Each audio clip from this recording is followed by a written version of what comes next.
Дорогие друзья, приветствую вас на канале «Разумная медицина» доктора Евдокименко. И сегодня я хочу поговорить с вами о лечении сахарного диабета. Сахарного диабета второго типа.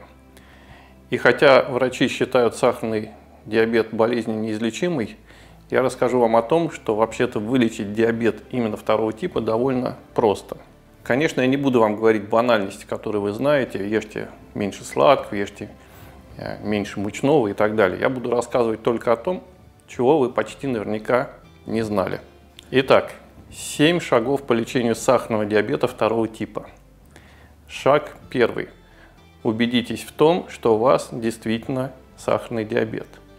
Что я имею в виду?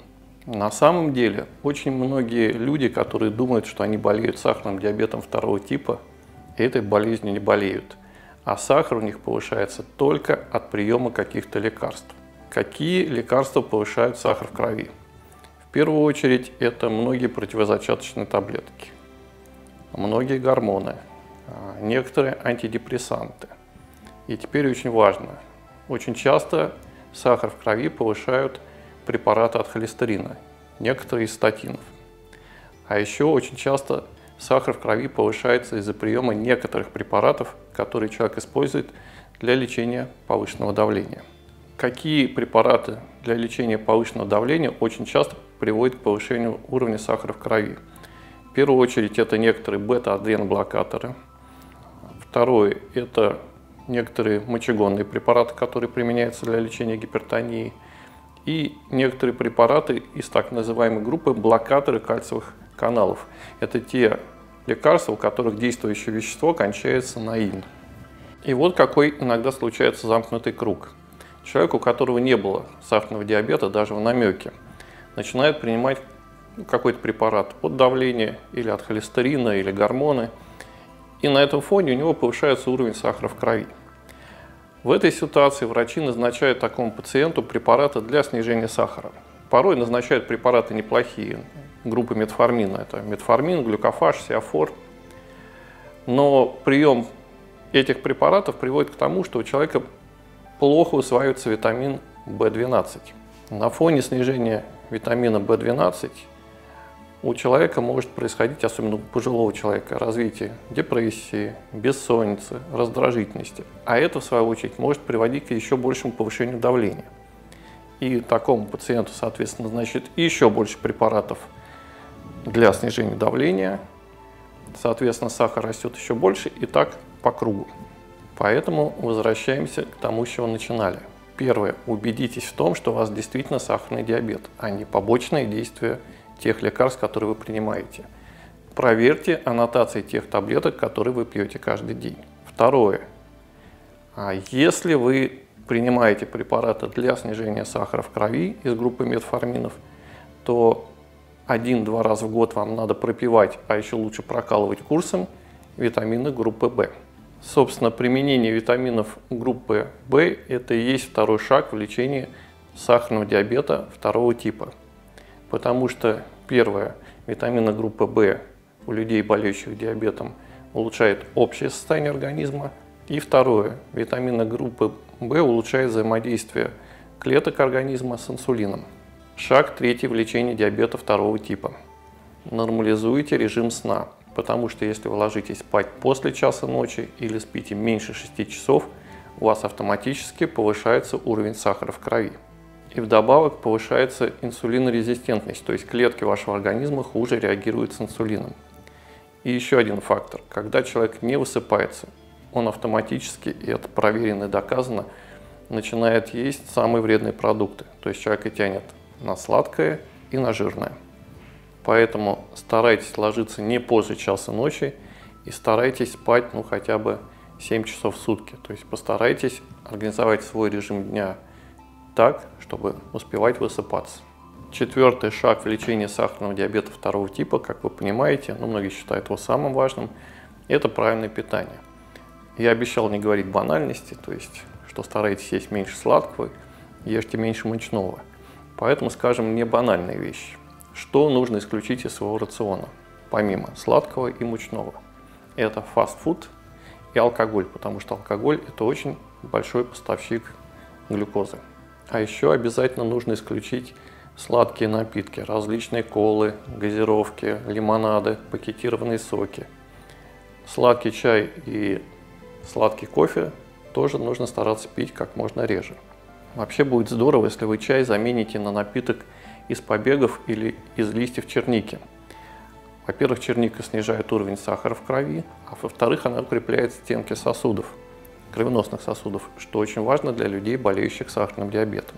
Кофе, в свою очередь, было бы полезно заменить напитком из цикория, потому что цикорий снижает уровень сахара в крови, улучшает работу поджелудочной железы, и у него есть еще один замечательный эффект – цикорий снижает уровень холестерина. И завершая диетическую тему, расскажу о том, о чем мало кто знает. При лечении сахарного диабета, это касается и диабета первого типа, и при лечении диабета второго типа, желательно употреблять пищу чуть больше белка. То есть при диабете в вашем рационе обязательно должны присутствовать мясо, птица, рыба и яйца. Но что касается мяса, птицы и рыбы, желательно в отварном или в тушеном виде. А еще при диабете второго типа очень полезна гречневая каша, зелень, горох и фасоль. И отруби. Отруби – это очень полезный продукт, который снижает не только уровень сахара, но и уровень холестерина. Пятый шаг лечения диабета второго типа. Используйте лекарственные растения. Вообще, если начать смотреть, что пишут в интернете о лекарственных растениях при диабете, там очень много сумятицы, очень много какой-то неправильной информации. Поэтому я вам расскажу только о тех лекарственных растениях, которые доказанно помогают при диабете. Помимо цикория и черники, которые доказанно снижают уровень сахара в крови, еще 3 полезных лекарственных растения при диабете второго типа. Это одуванчик, корень одуванчика, створки фасоли и манжетка. Любое из этих лекарственных растений нужно покупать в аптеке. И покупается какое-то одно лекарственное растение, из него делается отвар или настой и проводится курс лечения около 1 месяца. После этого курса лечения вы можете попробовать второе, и потом третье лекарственное растение. А вообще нужно подобрать именно то лекарственное растение, которое вам помогает больше всего. Но напомню, что не нужно их принимать постоянно, а желательно проводить именно курсовое лечение. Попринимали лекарственное растение 1 месяц, потом делайте перерыв на 2-3 месяца, потом курс лечения можно повторять. Правда, все эти ограничения не распространяются на цикорий. Цикорий можно принимать каждый день в виде тонизирующего напитка. Скажем, сегодня вы пьете кофе, завтра вы пьете цикорий или вообще переходите на постоянный прием цикория. И наверняка некоторые зрители зададут мне вопрос о таком лекарственном растении, которое называется стевия. Тема этого растения сейчас очень сильно муссируется в интернете, и вы наверняка спросите меня, помогает стевия лечить диабет или нет. Скажу сразу, это под вопросом, потому что пока нет проверенных данных, научных данных в первую очередь, по этому лекарственному растению. Поэтому все-таки лучше пользоваться теми лекарственными растениями, которые я перечислил. И теперь, дорогие друзья, мы переходим к 6-му пункту. Он самый спорный, но тем не менее. Считается, что при любых заболеваниях, и в том числе при диабете, есть нужно часто и понемногу. Так вот, я буду утверждать, что это не так. При сахарном диабете второго типа есть нужно строго 3 раза в день и не чаще. Нельзя кусочничать, нельзя перекусывать. И вот почему. Сахарный диабет второго типа, в отличие от диабета первого типа, это не только повышенный уровень сахара в крови, но это еще и повышенный уровень инсулина в крови. То есть при диабете второго типа бета-клетки поджелудочной железы выделяют так много инсулина, что он перестает усваиваться организмом. Так вот, когда вы едите часто и понемногу, когда вы кусочничаете, когда вы перекусываете, с каждым приемом пищи, с каждым глотком чая сладкого или с каждым глотком кофе у вас вырабатывается инсулин, и повышается уровень сахара. Поэтому, с моей точки зрения, при диабете второго типа нужно есть, еще раз подчеркиваю, строго 3 раза в день, чтобы между приемами пищи были довольно большие перерывы, когда инсулин просто успеет утилизироваться организмом. Я понимаю, что этот 6-й пункт спорный, и вы можете этим советом воспользоваться или не воспользоваться. А мы перейдем плавно к 7-му пункту, который уж точно не вызывает никаких сомнений. Итак, пункт 7 или шаг 7 в лечении сахарного диабета второго типа. Если мы хотим снизить уровень сахара в крови, нужно больше двигаться. И сейчас, с вашего разрешения, сделаю маленькое отступление. Когда я писал свою книгу под названием «Быть здоровым в нашей стране», я в поисках информации залез в том числе и на форум ветеринаров. И вот что я там прочитал. Один опытный ветеринар делится советами по лечению лошадей от диабета со своим начинающим коллегой. И вот что он пишет своему начинающему коллеге.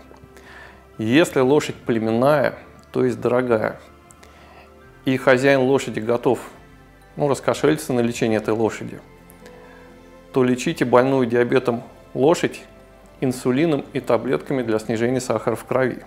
При таком лечении хозяин лошади будет от вас постоянно зависеть, ведь доза лекарств придется корректировать, и станет вашим постоянным клиентом. И вы на этом сможете больше заработать. Но если хозяин лошади жаден и не готов тратиться на ее лечение, то экономьте свое время и лечите лошадь правильно. То есть пропишите ей диету и посоветуйте хозяину почаще выгуливать больную лошадь. Пусть хозяин лошади как можно больше ее гоняет. Ведь от такого лечения лошадь будет быстро выздоравливать, и есть шанс получить с клиента хоть какую-то дополнительную благодарность. То есть поздравляю нас, друзья, всех нас стараются лечить по стандартам лечения дорогой лошади, то есть таблетками и инсулином. Но мы все-таки подумаем о том, как лечиться правильно. Что будет особенно полезно при диабете? Во-первых, старайтесь побольше гулять, потому что при пеших прогулках сахар снижается абсолютно доказанно. Во-вторых, плавайте, по возможности катайтесь на лыжах или на коньках. Если у вас здоровые ноги, то старайтесь как можно чаще ходить вверх по лестнице, потому что при ходьбе по лестнице вверх сахар тоже снижается абсолютно достоверно. И, конечно, делайте лечебную гимнастику. Какую лечебную гимнастику можно использовать? У нас на канале есть видео, называется «Упражнения для лечения панкреатита и холецистита». Так вот, эти упражнения очень полезны в том числе и для лечения сахарного диабета второго типа. Ссылка на эти упражнения будет дана под нашим сегодняшним роликом. А еще очень полезна будет силовая гимнастика Ланы Полей. У нас на канале она называется «Лечебная гимнастика для исправления осанки». Вот те силовые упражнения, которые даны в этом комплексе, тоже помогают очень хорошо снизить сахар в крови. И опять же ссылка на эти упражнения будет дана под сегодняшним роликом. И в завершении скажу о двух исключениях, которые касаются 6 и 7 шагов по лечению диабета. Все, о чем мы говорили, это, скажем так, редкое питание и большие физические нагрузки. Конечно, все это противопоказано тем людям, которые недавно перенесли инфаркт или инсульт. Всем остальным можно воспользоваться нашими сегодняшними советами. И это на сегодня все, дорогие друзья. Оставайтесь с нами, подписывайтесь на наш канал и будьте здоровы. Всего доброго!